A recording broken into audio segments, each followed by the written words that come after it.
CBS has picked Nate Bargatze to host the 77th Emmy Awards. They will be held at the Peacock Theater in Los Angeles on September 14th. Peacock Theater, CBS, that's going to be awkward.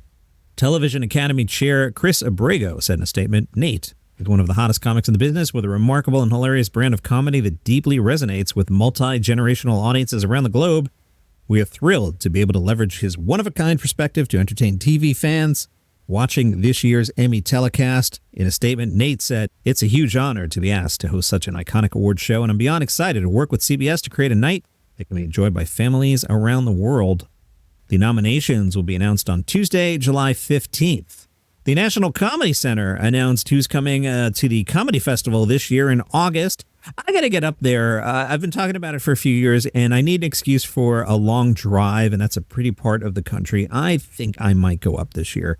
Jon Stewart, Bill Murray, Mikey Day, Streeter Seidel, and more are set to appear at the National Comedy Center's Comedy Festival, August 7th through the 10th. An evening with Jon Stewart, Saturday, August 9th. On Sunday, a stand-up showcase to be followed by a rock and blues concert featuring Bill Murray and his Blood Brothers. It's an evening of comedy and music, a live blues and classic rock performance, along with stand-up by some of today's top talent from around the country.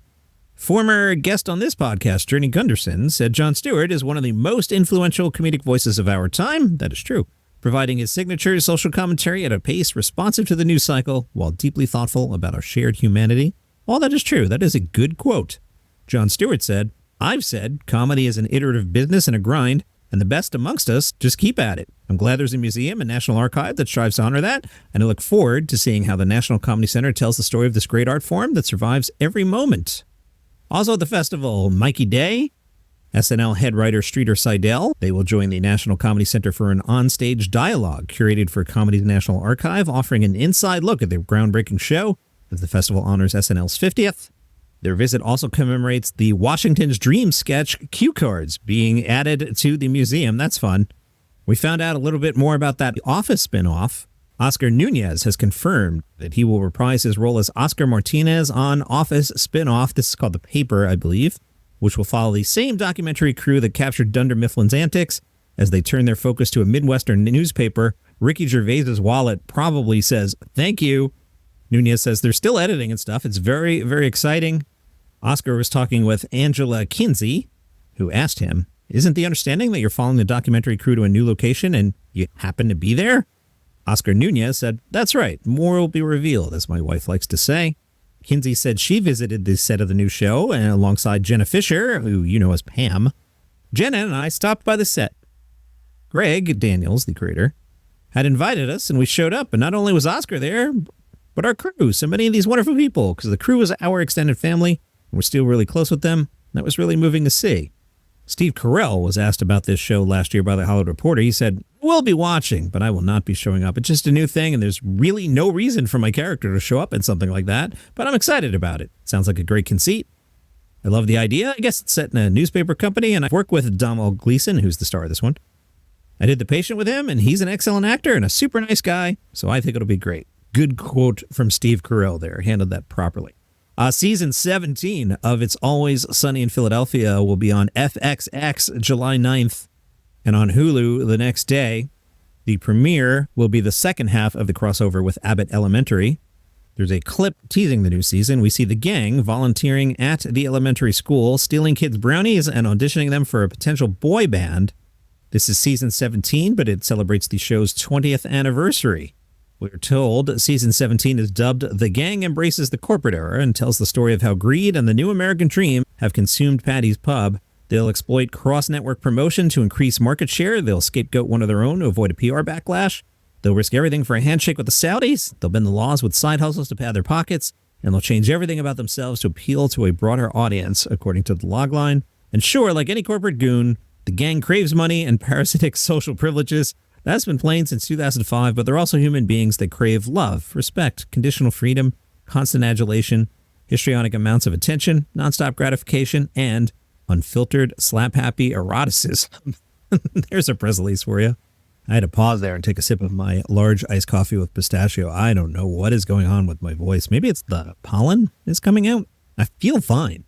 Tim Dillon was on News Nation The subject, Robert F. Kennedy. Now, this interview took place before Mr. Kennedy's comments on autism. We're not going to get into that. Dillon had said he was all for Kennedy's attempts to get Americans to eat healthier. News Nation writes, in fact, he'd love to see Kennedy close fast food restaurants with armed soldiers. Tim said, I think you should go into fast food restaurants with the military and shut them down. I think it should take people off the line at Chick-fil-A at gunpoint. If we're going to go to Taco Bell, but I knew that RFK would be there with the military, I might think twice about it. Dillon also talked about the Kevin Spacey thing. In case you missed it, Kevin Spacey reprised his role as Frank Underwood to promote Dillon's comedy special. Dillon says people are just tired of banishing people. People are imperfect. They're flawed. They make mistakes. And he hopes that the pendulum has swung away from cancel culture. Tom Green told Vulture, the number one thing people say to me when they find out that I'm Canadian is, we're sorry about what's going on right now. This isn't our choice. Green said, I don't do a lot of political comedy, but I do have a joke I tell because of the situation we're in right now. I live in Canada, the 51st state, the only state in the union where nobody in it wants to be American except for Jordan Peterson, Wayne Gretzky, and the guy from Shark Tank.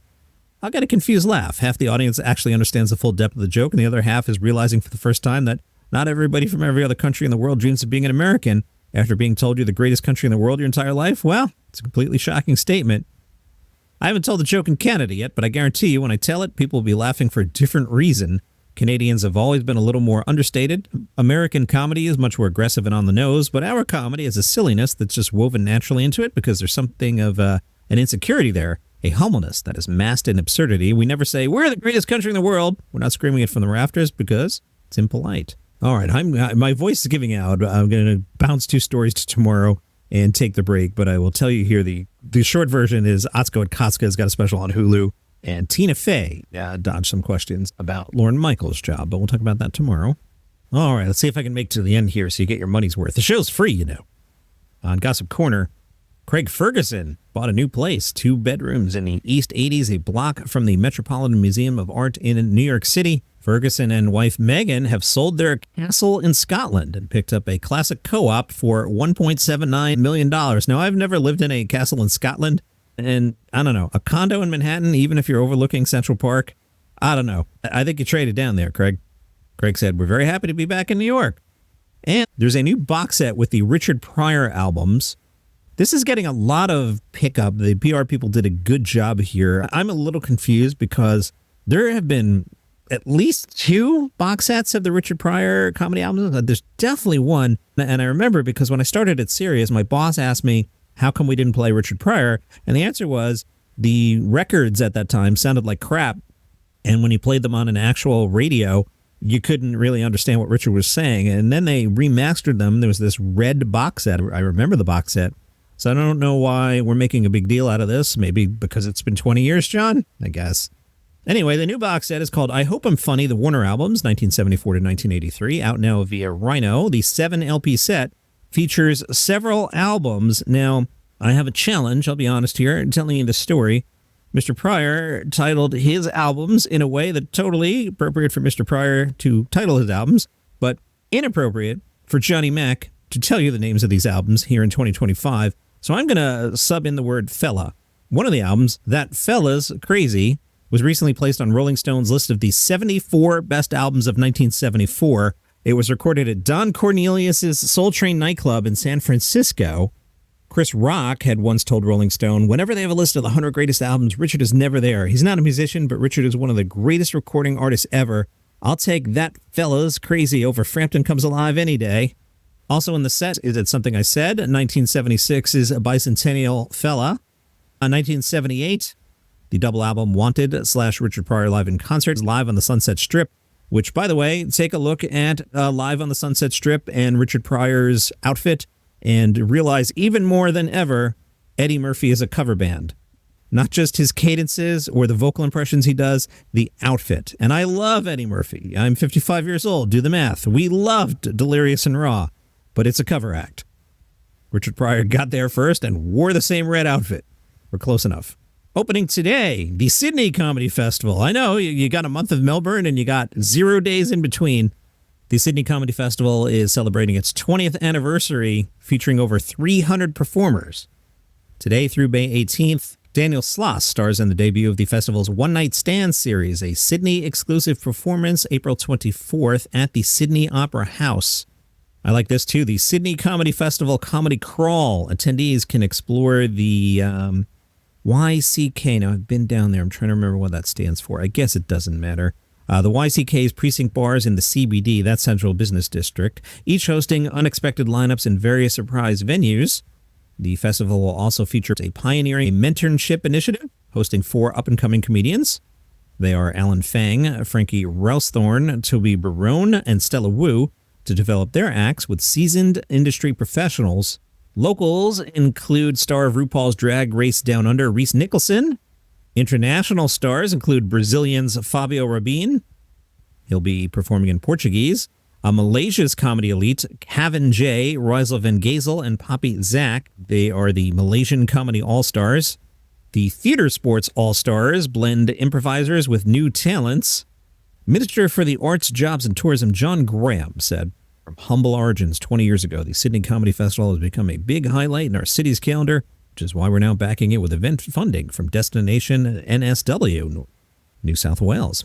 Our government has been working hard to rebuild our nightlife after a decade of lockouts and lockdowns, which unfortunately were no joke." I see what you did there, Minister Graham. Hey, Minister Graham, why do you fly down like a world-renowned podcaster? Help you promote this thing, you know? If you got funds, you should use them. All right, my voice is gone. Tomorrow's show will be good. I can tell you that because it's already half written, plus the 5 stories I didn't do today. I try. See you tomorrow.